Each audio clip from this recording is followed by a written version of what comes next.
kakayahang mag-travel sa iba't ibang dimensyon, makita ang mga pangyayari sa nakaraan, masaksihan ang mga iba't ibang timelines at pangyayari sa hinaharap, at marami pang iba. Yan nga ang iilan sa mga abilidad ni Shibai Otsutsuki, ang pinakamalakas na karakter sa buong Naruto at Boruto universe, na kahit pagsamahin mo pa nga ang mga katulad ni Hagoromo, Hashirama, Madara, Kaguya at iba pa, ay magkukulang at hindi nga mananalo against dito sa Almighty God na si Shibai. Sa video ngang ito guys ay iisa-isahin nga natin ang lahat ng known abilities nitong si Shibai Otsutsuki up to this point sa manga.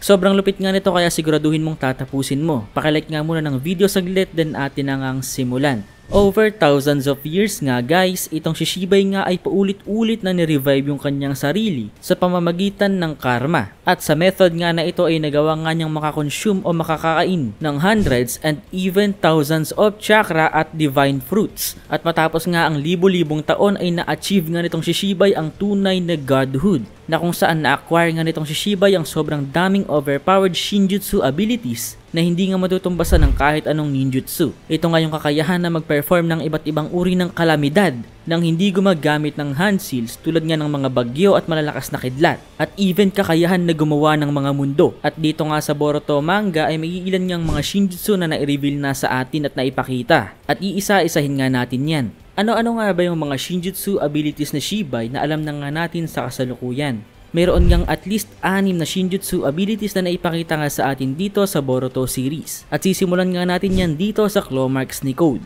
Isa nga itong ability na nagbibigay nga sa user ng kakayahan na mag-travel sa kahit saang lokasyon na namarkahan itong Claw Marks na ito. Kumbaga parang ito nga guys yung Flying Raijin Sealing Marks ni Minato. At gumagana nga ito guys kahit iba't ibang planeta at dimensyon pa yung gustong puntahan ng user nito. Ito nga yung una sa mga abilidad ni Shibai. Pangalawa nga dito guys ay ang Reflection ability, na dito nga sa Boruto ay nagmanifest nga sa modified cyborg na si Daemon. Ito nga yung abilidad ni Shibai na nagbibigay nga sa kanya ng ability na i-reflect o ibalik ang kahit anong atake pabalik sa pinanggalingan nito. At hindi nga lang atake guys mismo, dahil kahit yung thought nga o pag-iisip nga o pagkakaroon ng masamang intention towards dito kay Shibai ay magre-resulta nga ng matinding damage sa katawan ng mag-iisip ng masama sa kanya.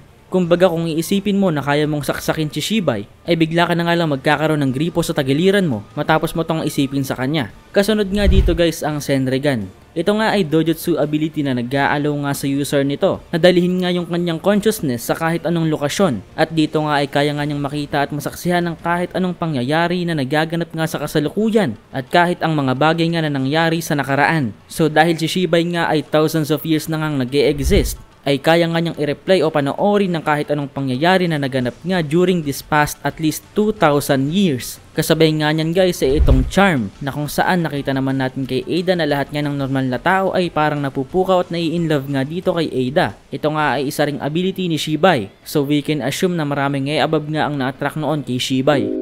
Treat me like white teeth, don't get me dirty. And syempre, ability nga rin ni Shibai ang Omnipotence Shinjutsu. Isang ability na imamanifest nga sa buong mundo ang desire o kagustuhan ng user nito. Nakita nga natin na ito nga yung bumaliktad sa memorya ng lahat sa buhay ni Boruto at Kawaki. Sinasabi nga na ito nga raw yung programming language na ginagamit ng mga gods o mga Diyos upang makagawa nga ng mga mundo at gawing totoo ang kanilang mga kagustuhan. At ayon nga kay Momoshiki, itong Omnipotence nga daw yung isa sa mga pinakamalakas na shinjutsu na nag-e-exist, if not the strongest. Ito nga guys ay may kukumpara nga natin sa Genjutsu na may kakayahan niyang apektuhan ng utak ng ibang tao. Pero unlike Genjutsu, yung area of effect nga nitong Omnipotence ay worldwide. Similar nga sa Infinite Tsukuyomi, pero sigurado nga na mas malakas pa dahil nga kaya nitong gawing reality ang kagustuhan ng user nito at hindi lang basta-basta illusion.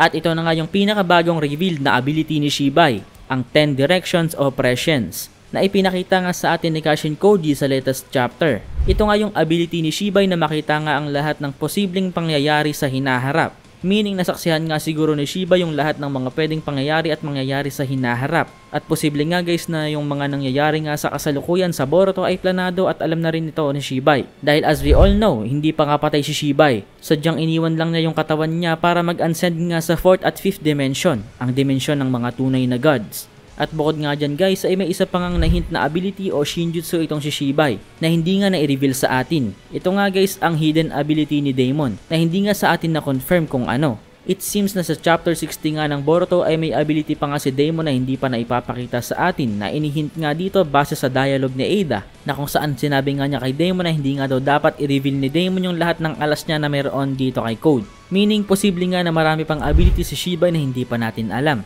Pero with all this info, we can conclude nga guys na may kakayahan nga si Shibai na makita ang past, present at future. May kakayahan nga na i-reflect ang kahit anong atake ng kalaban mapa-mental at physical, at may overpowered physical abilities. At this point nga ay masasabi talaga natin na siya na nga ang pinakamalakas na karakter sa buong Narutoverse, kahit hindi pa man na i-reveal sa atin ang buong kalakasan nitong si Shibai. Angas, 'di ba?